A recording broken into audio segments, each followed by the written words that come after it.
Artigo 103. Podem propor ação direta de inconstitucionalidade e ação declaratória de constitucionalidade. Inciso 1º. O Presidente da República, inciso 2º.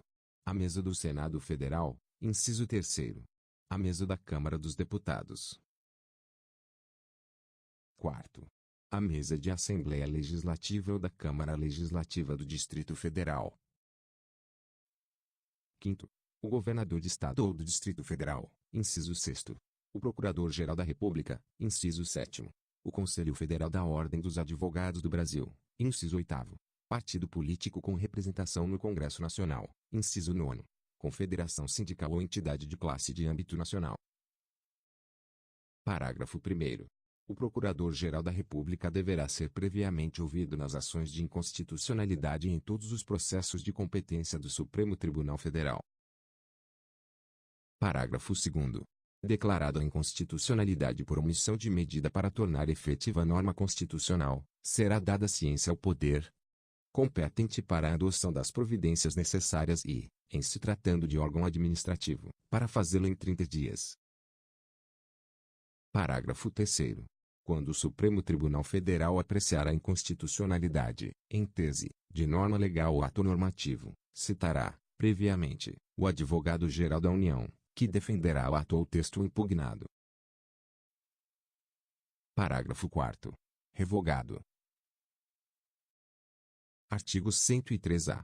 O Supremo Tribunal Federal poderá, de ofício ou por provocação, mediante decisão de 2/3 dos seus membros, após reiteradas decisões sobre matéria constitucional, aprovar súmula que, a partir de sua publicação na imprensa oficial, terá efeito vinculante em relação aos demais órgãos do Poder Judiciário e Administração Pública direta e indireta, nas esferas federal, estadual e municipal, bem como proceder à sua revisão ou cancelamento, na forma estabelecida em lei.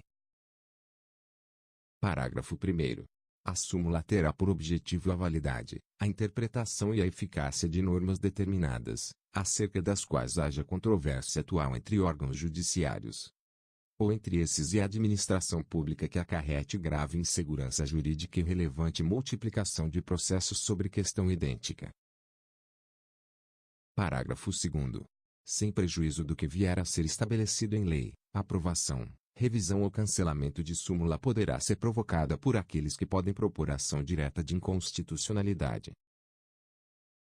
Parágrafo 3º.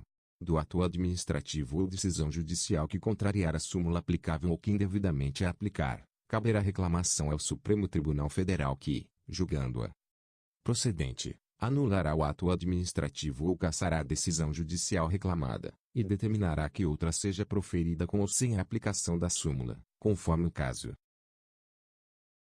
Artigo 103-B. O Conselho Nacional de Justiça compõe-se de 15 membros com mandato de 2 anos, admitida a recondução, sendo: Inciso 1º. O Presidente do Supremo Tribunal Federal. 2º. Um Ministro do Superior Tribunal de Justiça, indicado pelo respectivo tribunal. 3º. Um Ministro do Tribunal Superior do Trabalho, indicado pelo respectivo tribunal. 4º. Um desembargador de Tribunal de Justiça, indicado pelo Supremo Tribunal Federal. 5º. Um juiz estadual, indicado pelo Supremo Tribunal Federal. 6º. Um juiz de Tribunal Regional Federal, indicado pelo Superior Tribunal de Justiça. 7º. Um juiz federal, indicado pelo Superior Tribunal de Justiça. 8º. Um juiz de Tribunal Regional do Trabalho, indicado pelo Tribunal Superior do Trabalho. 9º. Um juiz do trabalho, indicado pelo Tribunal Superior do Trabalho. 10. Um membro do Ministério Público da União, indicado pelo Procurador-Geral da República. 11. Um membro do Ministério Público Estadual, escolhido pelo Procurador-Geral da República dentre os nomes indicados pelo órgão competente de cada instituição estadual. 12. 2 advogados, indicados pelo Conselho Federal da Ordem dos Advogados do Brasil. 13. 2 cidadãos, de notável saber jurídico e reputação ilibada, indicados um pela Câmara dos Deputados e outro pelo Senado Federal. Parágrafo 1º. O Conselho será presidido pelo Presidente do Supremo Tribunal Federal e, nas suas ausências e impedimentos, pelo Vice-Presidente do Supremo Tribunal Federal. Parágrafo 2º. Os demais membros do Conselho serão nomeados pelo Presidente da República, depois de aprovada a escolha pela maioria absoluta do Senado Federal. Parágrafo 3º. Não efetuadas, no prazo legal, as indicações previstas neste artigo, caberá escolha ao Supremo Tribunal Federal. Parágrafo 4º. Compete ao Conselho o controle da atuação administrativa e financeira do Poder Judiciário e do cumprimento dos deveres funcionais dos juízes, cabendo-lhe, além de outras atribuições que lhe forem conferidas pelo Estatuto da Magistratura. Inciso 1º. Zelar pela autonomia do Poder Judiciário e pelo cumprimento do Estatuto da Magistratura, podendo expedir atos regulamentares, no âmbito de sua competência, ou recomendar providências. Inciso 2º. Zelar pela observância do artigo 37 e apreciar, de ofício ou mediante provocação, a legalidade dos atos administrativos praticados por membros ou órgãos do Poder Judiciário, podendo desconstituí-los, revê-los ou fixar prazo para que se adotem as providências necessárias ao exato cumprimento da lei, sem prejuízo da competência do Tribunal de Contas da União. 3º. Receber e conhecer das reclamações contra membros ou órgãos do Poder Judiciário, inclusive contra seus serviços auxiliares, serventias e órgãos prestadores de serviços notariais e de registro que atuem por delegação do poder público ou oficializados, sem prejuízo da competência disciplinar e correcional dos tribunais, podendo avocar processos disciplinares em curso e determinar a remoção, a disponibilidade ou aposentadoria com subsídios ou proventos proporcionais ao tempo de serviço e aplicar outras sanções administrativas, assegurada ampla defesa. 4º. Representar ao Ministério Público, no caso de crime contra a administração pública ou de abuso de autoridade.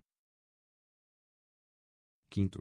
Rever, de ofício ou mediante provocação, os processos disciplinares de juízes e membros de tribunais julgados há menos de um ano. 6º. Elaborar semestralmente relatório estatístico sobre processos e sentenças prolatadas, por unidade da Federação, nos diferentes órgãos do Poder Judiciário. 7º. Elaborar relatório anual, propondo as providências que julgar necessárias, sobre a situação do Poder Judiciário no país e as atividades do Conselho, o qual deve integrar mensagem do Presidente do Supremo Tribunal Federal a ser remetida ao Congresso Nacional, por ocasião da abertura da sessão legislativa. Parágrafo 5º. O ministro do Superior Tribunal de Justiça exercerá a função de ministro corregedor e ficará excluído da distribuição de processos no tribunal, competindo-lhe, além das atribuições que lhe forem conferidas pelo Estatuto da Magistratura, as seguintes. 1º. Receber as reclamações e denúncias, de qualquer interessado, relativas aos magistrados e aos serviços judiciários. 2º. Exercer funções executivas do Conselho, de inspeção e de correição geral. 3º. Requisitar e designar magistrados, delegando-lhes atribuições, e requisitar servidores de juízos ou tribunais, inclusive nos Estados, Distrito Federal e territórios. Parágrafo 6º. Junto ao Conselho oficiarão o Procurador-Geral da República e o Presidente do Conselho Federal da Ordem dos Advogados do Brasil. Parágrafo 7º. A União, inclusive no Distrito Federal e nos territórios, criará ouvidorias de justiça, competentes para receber reclamações e denúncias de qualquer interessado contra membros ou órgãos do Poder Judiciário, ou contra seus serviços auxiliares, representando diretamente ao Conselho Nacional de Justiça.